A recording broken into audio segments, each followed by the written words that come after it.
¿Puede un símbolo olvidado cambiar la vida de toda una comunidad? Esta es la historia de cómo un simple acto, lleno de amor y fe, puede sanar las heridas no solo de una persona, sino de toda una ciudad. En el pequeño pueblo de San Miguel, perdido entre las colinas de Nuevo México, vivía una pareja de ancianos, Carlos y Rosita Hernández.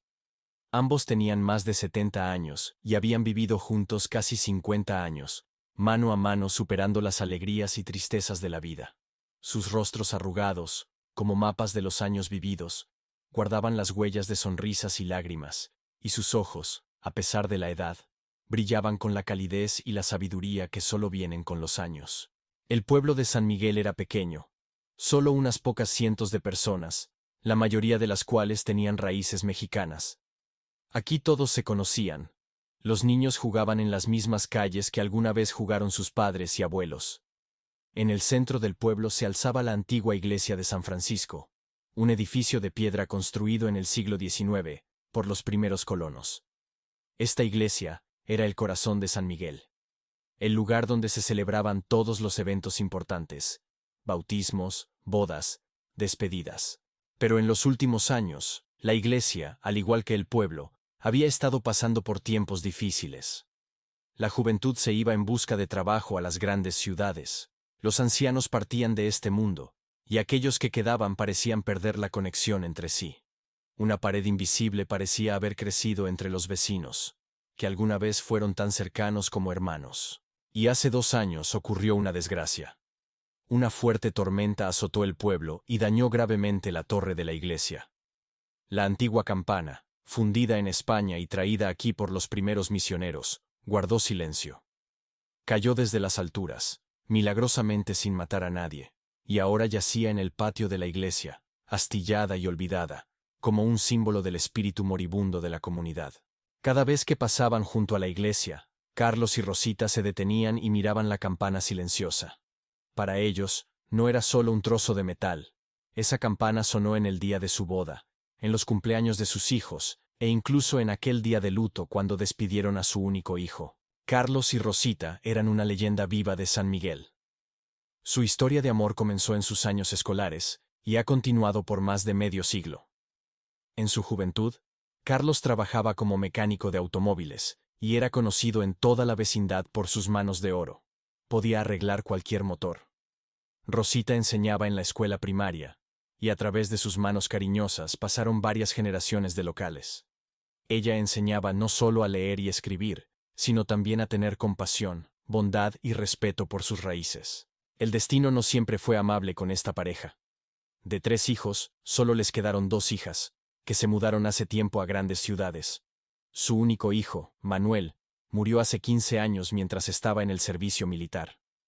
Esa herida en los corazones de Carlos y Rosita nunca se cerró por completo, pero su fe les ayudó a encontrar la fuerza para seguir adelante y continuar brindando calor a quienes los rodeaban. La iglesia de San Francisco era un lugar especial en la vida de esta familia. Construida en 1870 por colonos españoles y mexicanos, ha sobrevivido a numerosos eventos históricos. Sus paredes recordaban tiempos en que los territorios pasaban de México a los Estados Unidos. Recordaban periodos de sequía y prosperidad, de guerras y de paz. En el libro de la iglesia estaban inscritos los nombres de muchas generaciones de la familia Hernández. Pero el tesoro más asombroso de la iglesia era su campana, fundida por maestros de Toledo y traída a través del océano. En ella estaban grabadas palabras de las escrituras en latín y patrones que recordaban los ornamentos tradicionales mexicanos. Según la leyenda, el metal para la campana fue reunido de monedas y joyas donadas por los primeros feligreses, por lo que su sonido era especialmente melódico y puro. Ese sonido acompañaba la vida del pueblo. Anunciaba bodas y funerales, advertía de peligros, reunía a la gente en celebraciones y servicios dominicales. Para los habitantes, el repicar de las campanas era la voz de su comunidad, conectando el pasado con el presente. Por lo tanto, cuando la torre de la iglesia colapsó y la campana cayó y se agrietó, muchos lo tomaron como un mal presagio. El sacerdote, Padre Javier, y el consejo municipal discutían las posibilidades de reparación, pero no había fondos para restaurar la torre y reparar la campana. La iglesia continuó operando, Se celebraban servicios, pero sin el sonido de las campanas, algo importante se había ido de la vida de San Miguel. 200. Una mañana de domingo, después de la misa, Carlos se quedó en la iglesia vacía.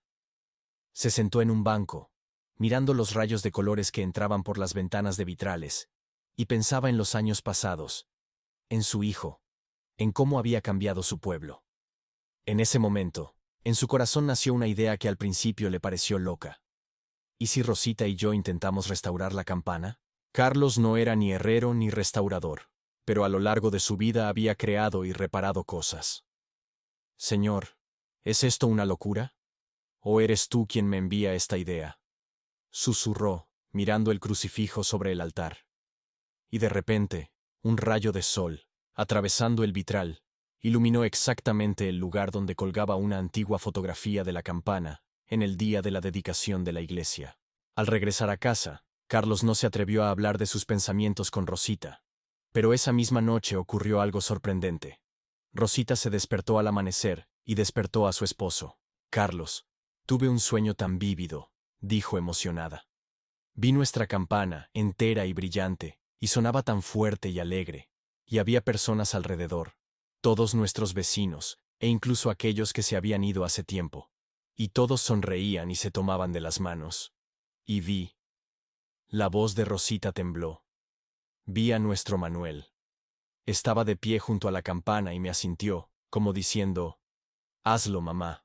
Carlos abrazó a su esposa, y en ese momento ambos sintieron que no era solo una simple coincidencia.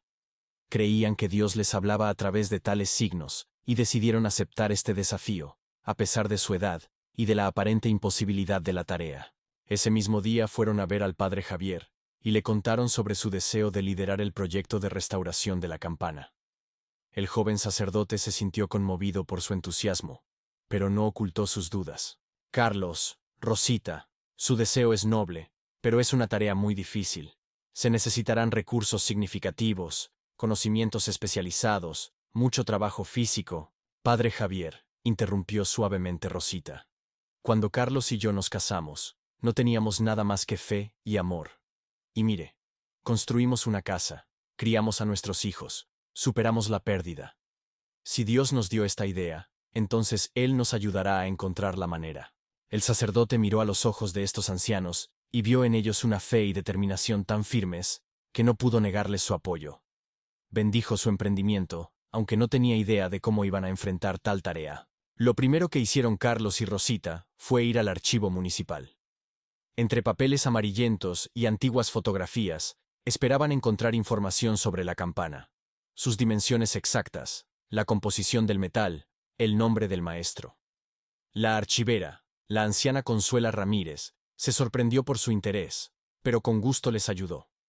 Pasaron varios días revisando documentos del siglo XIX, muchos de los cuales estaban escritos a mano en español.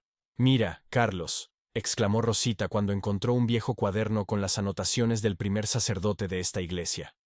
Aquí dice que la campana fue fundida en Toledo en 1865 por un maestro llamado Diego Valenzuela.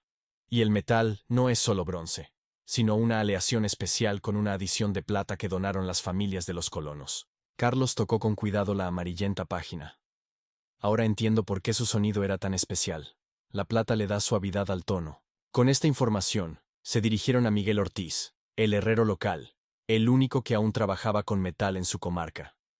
Miguel era el nieto de su viejo amigo, y tenía respeto por la pareja de ancianos, pero cuando escuchó sobre su proyecto, simplemente sacudió la cabeza. «Don Carlos, doña Rosita, respeto su deseo, pero temo que esto está más allá de mis habilidades. Para tal trabajo se necesita un taller especializado, con un equipo que no tenemos en nuestro pueblo. Además, esto costará una buena cantidad de dinero». Pero Carlos y Rosita no se rindieron. Elaboraron un plan de acción y decidieron comenzar con la recaudación de fondos. Rosita horneó sus famosas bollos de canela siguiendo una antigua receta familiar, y empezó a venderlos después de las misas dominicales. Carlos fabricó pequeños cencerros de madera como souvenirs, y también los ofreció a cambio de donaciones. Sin embargo, las primeras semanas trajeron decepciones. La gente compraba educadamente la repostería y los souvenirs, pero no hacían donaciones significativas. muchos consideraban que la idea de restaurar la campana era una pérdida de tiempo y dinero. ¿Para qué queremos una campana si el techo de la escuela gotea?, decían algunos. En nuestros tiempos todos tienen teléfonos móviles. ¿Quién necesita el sonido de campanas?, bromeaban otros. Además, la edad comenzaba a hacer estragos. Después de largas horas de estar de pie, a Rosita le dolían las articulaciones, y Carlos, al trabajar en los souvenirs, a menudo no podía controlar el temblor en sus manos. Pero cada noche oraban juntos, pidiendo a Dios fuerzas y fe para continuar con la tarea emprendida. Y aún así, a pesar de todas las dificultades, al final del primer mes, en su caja de metal con la inscripción, para la restauración de la campana, se acumulaban $182.37. Era solo una pequeña parte de la suma necesaria, pero para Carlos y Rosita, cada dólar era una señal de que estaban en el camino correcto. El giro en la situación llegó de manera inesperada. Una mañana de domingo, cuando Rosita colocaba su repostería en la mesita junto a la iglesia, se le acercó Elena Gutiérrez, la dueña del único restaurante del pueblo, con quien Rosita tenía una relación complicada debido a una vieja rencilla. «Escucha, Rosita», comenzó Elena, visiblemente nerviosa. «He oído sobre su proyecto con la campana. Me parece una idea maravillosa. Sabes, desde que la campana se silenció, el pueblo se ha vuelto más silencioso. No solo sin el repique, sino de una manera diferente. La gente habla menos, sonríe con menos frecuencia. Quiero ayudar. Puedo organizar una cena benéfica en mi restaurante. Todas las ganancias serán destinadas a la restauración de la campana». Rosita se sintió profundamente conmovida. Abrazó a su antigua rival, y ambas mujeres se lloraron, sintiendo cómo el resentimiento de años se disolvía en una causa común. Tras Elena, otros se sumaron. José Díaz, el maestro de la escuela, organizó un concierto con los niños, donde cantaban canciones y recitaban poemas sobre las campanas y la unidad de la comunidad. Ramón Fuentes, el carpintero local, se ofreció a hacer gratuitamente un nuevo soporte de madera para la campana. Lo que más sorprendió a todos fue la juventud. Un grupo de adolescentes, a quienes muchos consideraban problemáticos y desinteresados en la vida del pueblo, ofreció su ayuda. Crearon una página del proyecto en Internet y atrajeron la atención de personas de pueblos cercanos. Los adolescentes trabajaban codo a codo con los adultos, y poco a poco desaparecía la brecha entre generaciones que tanto había dividido a los habitantes de San Miguel. 3 meses después de que comenzó el proyecto, se había reunido la cantidad necesaria. Era hora de la etapa más difícil, la restauración de la campana misma.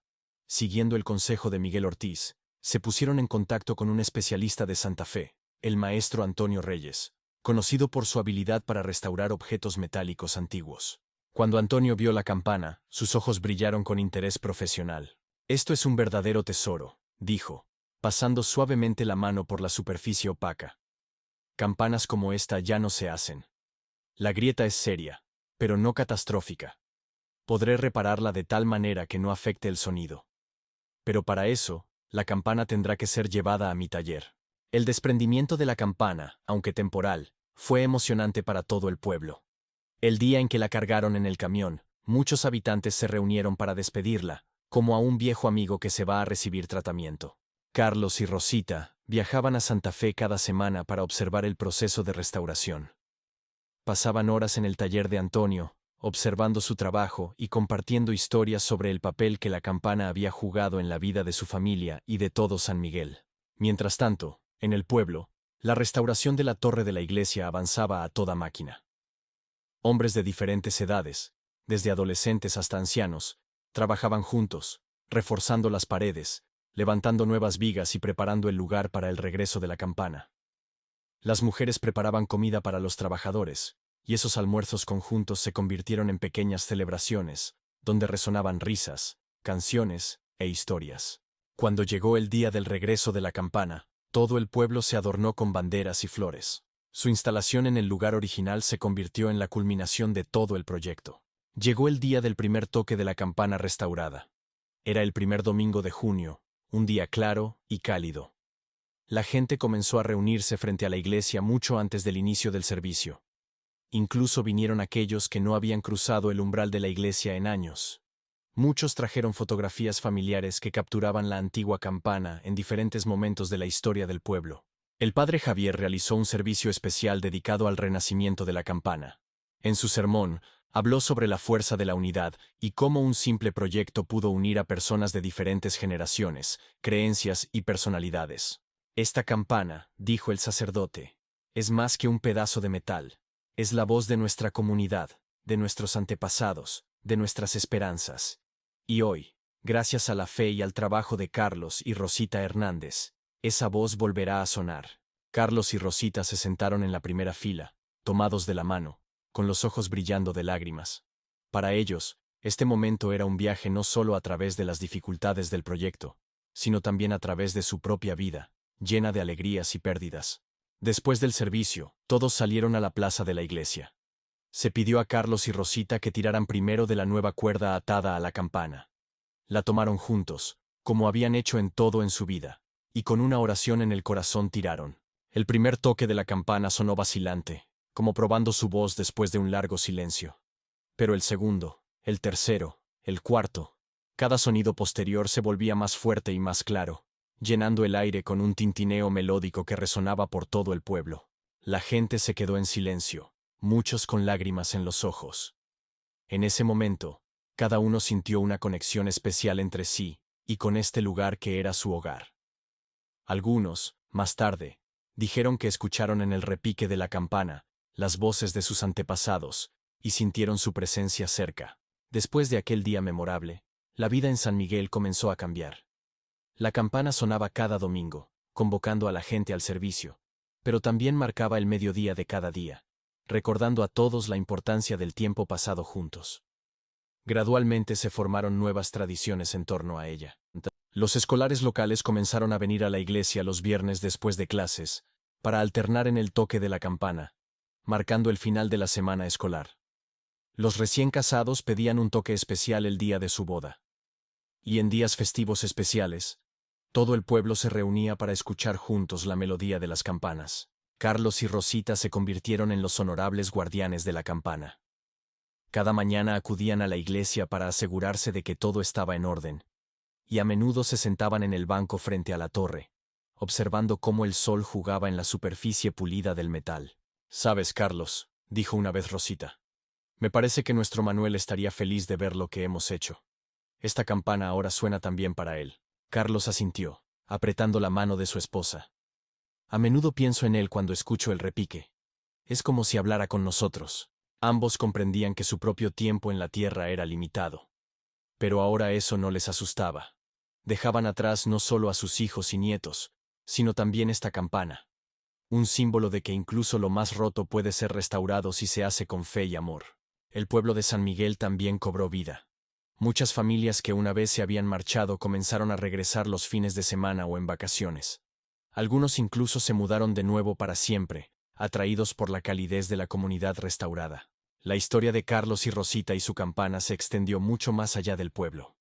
Personas de otros lugares venían para escuchar su sonido y ver este pequeño pueblo, donde la simple fe de dos ancianos había logrado cambiar tanto. Y cada vez que la campana sonaba, no era solo el sonido del metal, sino un recordatorio de la fuerza de la fe, el amor y la unidad, capaces de superar cualquier dificultad y sanar las heridas más profundas.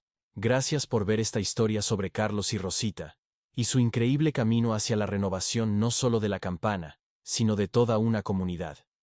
Si esta fábula sobre la fe, la unidad y la sanación les ha conmovido, por favor, suscríbanse a nuestro canal.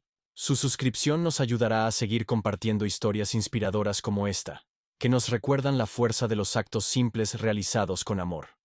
Haga clic en el botón suscribirse y active las notificaciones para no perderse nuevas historias que calientan el corazón y alimentan el alma. Cuídense a sí mismos y a sus seres queridos. Y recuerden, nunca es tarde para comenzar algo que puede cambiar la vida de toda una comunidad para mejor.